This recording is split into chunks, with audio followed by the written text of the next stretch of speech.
Hello everyone, welcome again to online session of monologue classes. I'm Dr. Dinesh Kumar and I will take today's The Hindu news analysis. So now we come to the first news. Donald Trump makes historic comeback, wins second term. तो जो Donald Trump है वो दूसरी बार भी USA के president चुने गए हैं। अभी 2024 में जो प्रेसिडेंशियल इलेक्शन हुए उसमें उनको चुना गया है। अब हम देखते हैं कुछ इंपॉर्टेंट फैक्ट्स इसके संबंधित। तो पहली बात तो ये है कि ये 47th प्रेसिडेंट बने हैं यूएसए के and he is the oldest to assume office at the age of 78 years old. अब यहां पर इन्होंने 52 सीट, इनकी जो पार्टी है जिसको ये बिलोंग करते हैं, उन्होंने 52 सीट्स जीती हैं।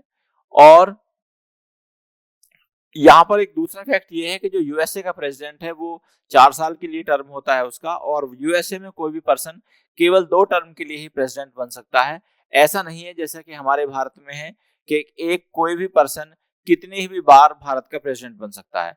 तो यूएसए में प्रेसिडेंट बनने पर लिमिट लगी हुई है, यानी कि कोई भी पर्सन 2 टर्म के लिए ही प्रेसिडेंट बन सकता है।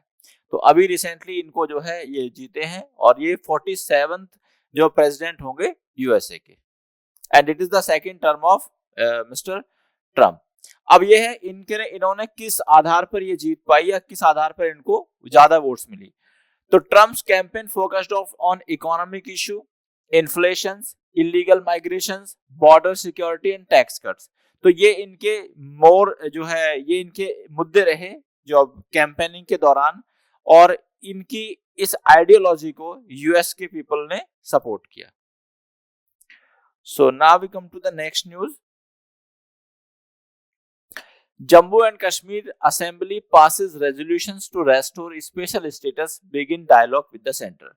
देखिए, आप जानते हैं कि हमारे कॉन्स्टिट्यूशन में एक आर्टिकल हुआ करता था जो था जिसका नंबर था आर्टिकल 370।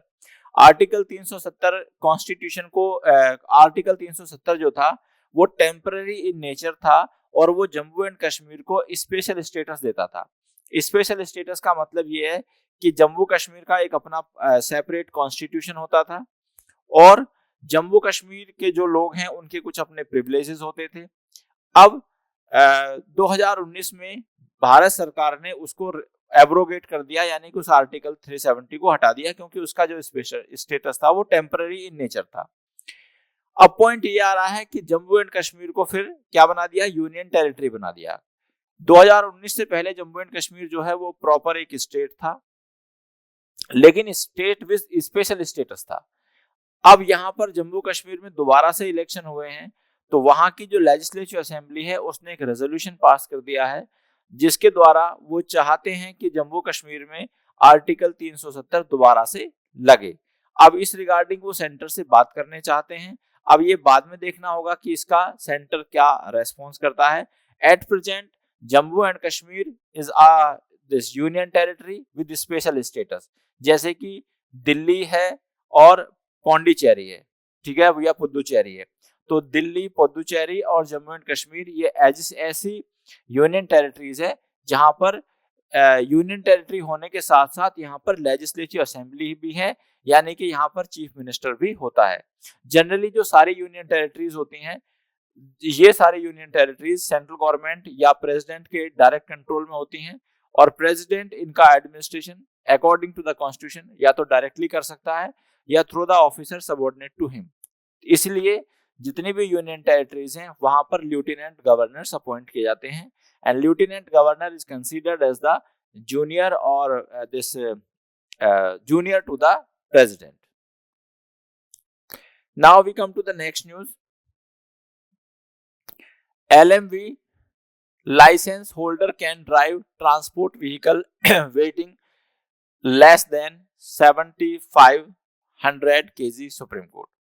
ये बहुत ही लैंडमार्क जजमेंट है ऑनरेबल सुप्रीम कोर्ट का। इस केस में ऑनरेबल सुप्रीम कोर्ट ने कहा है कि देखिए, 2 तरह के जो ड्राइविंग लाइसेंस होते हैं जनरली, पहला होता है हैवी मोटर व्हीकल और दूसरा होता है लाइट मोटर व्हीकल।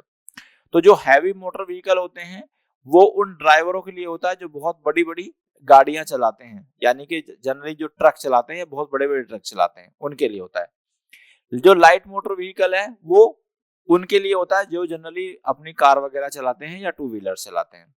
अब यहाँ पर एक डिसीजन ये आया है, इसमें ये कहा गया है कि अगर किसी पर्सन के पास लाइट मोटर व्हीकल है का अगर किसी पर्सन के पास लाइट मोटर व्हीकल का ड्राइविंग लाइसेंस है तो वो 7,500 किलोग्राम तक का व्हीकल चला सकता है, और यहाँ पर ये उसके लिए एलिजिबल होगा, तो उसको heavy motor vehicle driving licence बनवाने की आवश्यकता नहीं है। अब इसका क्या क्या बेनिफिट होंगे, तो इससे जो बहुत सारे हमारे देश के लोग हैं जो ड्राइवर हैं वो जो थोड़ा सा बड़ा वाहन चलाते हैं उनको उसका बेनिफिट मिलेगा। दूसरी बात ये है कि यहाँ पर जो इंश्योरेंस कंपनीज हैं उनको भी इसके इंश्योरेंस कवर करना पड़ेगा। मतलब अगर कोई पर्सन है जो कि उसके पास light motor vehicle driving license है और वो इस लिमिट तक का व्हीकल चला रहा है और उससे कोई दुर्घटना होती है या एक्सीडेंट होता है तो ये सब व्हीकल इंश्योरेंस के अंदर कवर माने जाएंगे। Now we come to the next news. Next news है हमारी, CBSE deaffiliates 21 school over dummy admission. तो इसमें CBSE ने सेंट्रल बोर्ड ऑफ ये सेकेंडरी एजुकेशन है, इसने क्या किया है कि अभी एक बहुत अच्छा स्टेप लिया है। इसने 16 स्कूल दिल्ली के हैं और 5 स्कूल राजस्थान के हैं, जे टोटल मिला के 21, इन 21 स्कूल को डीएफिलिएट कर दिया है, मतलब उनकी मान्यता को खत्म कर दिया गया। खत्म करने का रीजन क्या है, ये स्कूल जो हैं वो डमी स्कूल चल रहे थे। डमी स्कूल का मतलब ये है कि हमारे देश में बहुत सारे जो स्टूडेंट्स हैं, करोड़ों स्टूडेंट्स हैं जो ग्रेजुएशन के बाद 12th के बाद उनको ग्रेजुएशन में एडमिशन लेना होता है।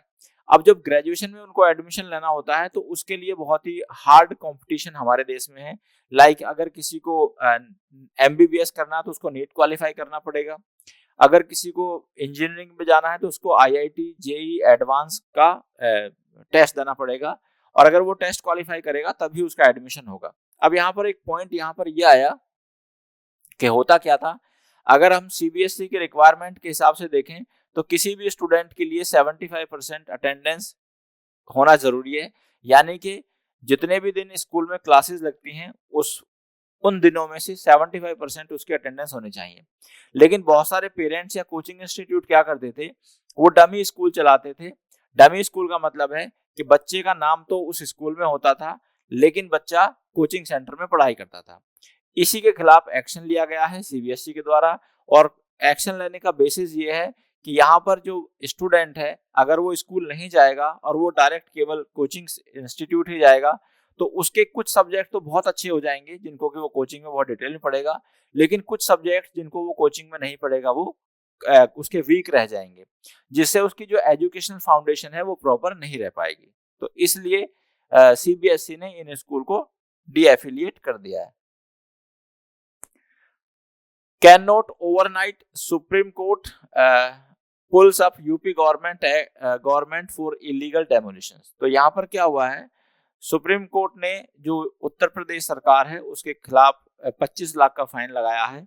अब इसकी क्या है, थोड़ा हम बैकग्राउंड देखें तो एक पर्सन था, तो यूपी गवर्नमेंट क्या है कि किसी पर्टिकुलर रोड को चौड़ा करना चाहती थी, ब्रॉड करना चाहती थी। सपोज ये रोड ऐसा है और इसको सरकार इतना चौड़ा करना चाहती है, तो इस पे जो एनक्रोचमेंट था यानी कि जिन लोगों के घर यहाँ पर बने हुए थे उसके घरों को सरकार ने बहुत जल्दी तोड़ दिया बुलडोजर चलाकर, और इनको क्या नहीं दिया, इनको वो नहीं दिया right to here.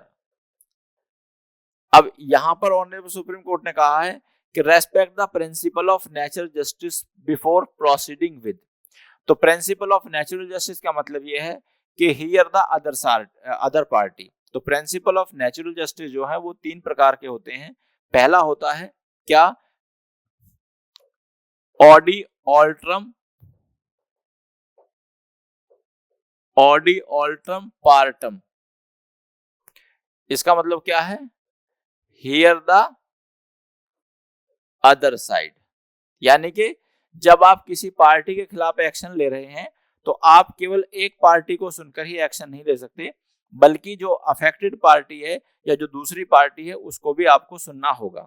Second point ये है, no one can be a जज इन हिज ऑन केस, यानी कि कोई भी व्यक्ति अपने केस में खुद जज नहीं हो सकता या अपने केस का डिसीजन वो खुद नहीं ले सकता।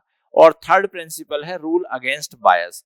बायस का मतलब है भेदभाव, कोई डिस्क्रिमिनेशन, तो ये नहीं कर सकता। तो ऑनरेबल कोर्ट ने इस केस में ये कहा है कि गवर्नमेंट इतना प्रॉम्प्टली एक्ट नहीं कर सकती और गवर्नमेंट को इस तरह से किसी भी पार्टी के घर को बुलडोजर से गिराने का कोई अधिकार नहीं है, बल्कि पहले उस दूसरी पार्टी के कंसर्न को सुना जाना चाहिए, उसे प्रॉपर नोटिस दिया जाना चाहिए, उसको रिहेबिलेट होने का समय दिया जाना चाहिए।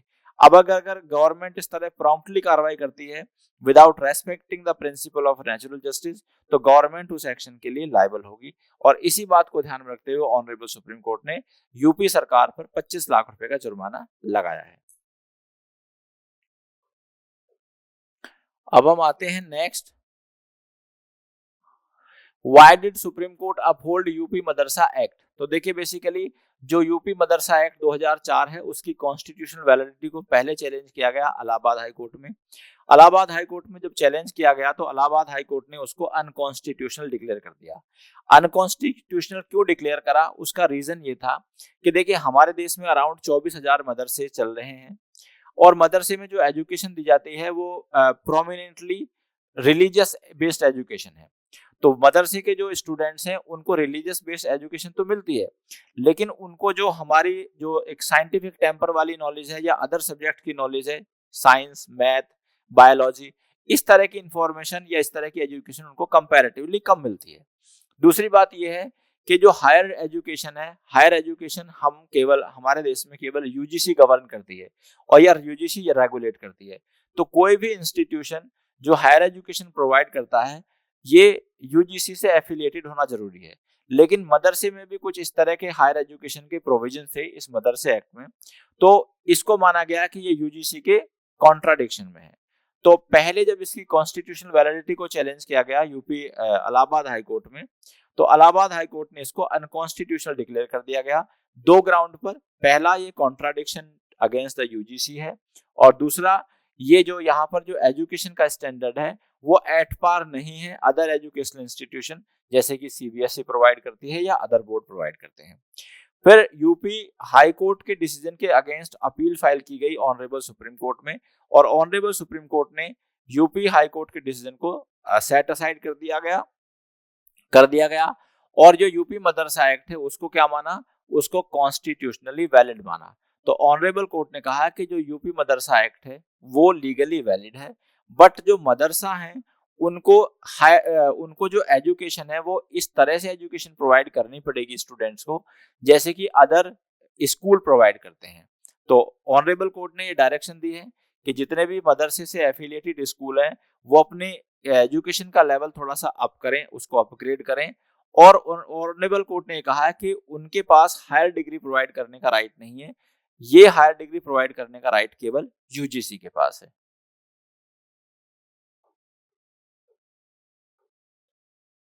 अब हम आते हैं next, PM Vidya Lakshmi scheme for higher education gets nod. तो हमारे देश में एक नई स्कीम को वो मिल गई है, अप्रूवल मिल गया है। अब ये एजुकेशन किसको मिलेगी, ये इस स्कीम का बेनिफिट किसको मिलेगा, इस स्कूल का बेनिफिट उन स्टूडेंट्स को मिलेगा जो कि हायर एजुकेशन करते हैं। अब हायर एजुकेशन में कौन कौन से इंस्टीट्यूट आएंगे, तो स्टूडेंट एडमिटेड टू एनी, ये बहुत इंपॉर्टेंट पॉइंट है, student admitted to any top 860 quality higher education institutions. तो हमारे देश में जो 860 क्वालिटी हायर एजुकेशन इंस्टीट्यूशन है, अगर उसमें भले ये गवर्नमेंट हो या प्राइवेट हो, उसमें कोई पर्सन वो करता है, स्टडी करता है, तो यहाँ पर उनको इसका बेनिफिट मिलेगा। तो ऐसा माना जा रहा है कि इसमें 22 लाख जो स्टूडेंट्स हैं उनको बेनिफिट मिलेगा, और इस स्कीम के लिए 3,600 करोड़ रुपए सैंक्शन कर दिए गए हैं। यानी कि 3,600 करोड़ रुपए का जो अमाउंट है ये उन लोगों को बेनिफिट के काम आएगा जो कि इस तरह की या इस स्कीम के अंदर एजुकेशन प्राप्त करेंगे।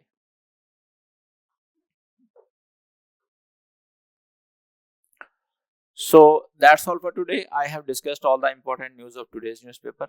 I will come again with more such news. Till then, thank you very much.